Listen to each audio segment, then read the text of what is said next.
judging you. Wait, I can relate. Parents, older cousins, aunts, you feel like they're all misjudging you. No matter how much they talk the talk and encourage you to walk the walk, your motivation is crippled. A disease that left you paralyzed, and the devil playing doctor tells you to prepare to die because you've been diagnosed with failure. And it left your mentality unmedicated.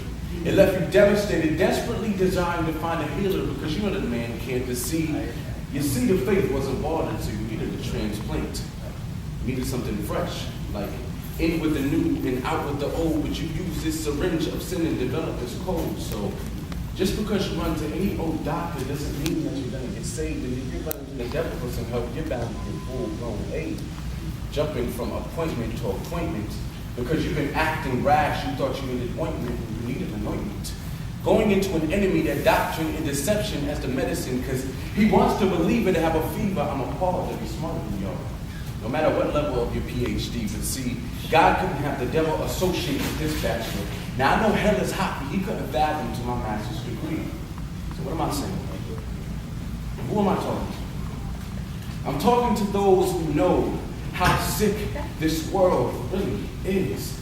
And they replace healthy with wealthy. Knowing that too much is bad for our bodies, but now we feed it to our kids. But who said that starvation was the most perfect occupation? Well, it is. It's your job to be hungry for success. Even if your own belief couldn't digest, I guess you couldn't stomach the stress that God had for you to be destined because you had too much of the bull that sits in your intestines. And for those who had this infection, well, this is what I suggest. Stop. If the portion of the meal is too large, but the closed mouth will never get fed.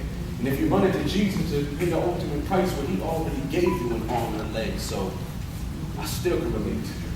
I was that little boy in class to whom nobody knew anything about but my name, and they thought I was strange because my facial expression always stayed the same. But what they didn't know is at home my mother barely came, and I never played with toys because I never wanted anyone to think that my life was a game. Now there's money on my brain, but my mama ain't have no money, so I had to beg the pastor for change.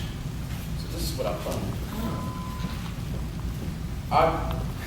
The word is our daily bread, and the more I start to eat, the weight of my success increased, and the result became obese. And no matter how sick I got, sick of the tears of fears and runny noses filled with mucus of excuses, and sick of waiting, that before I play doctor, I've got to be patient.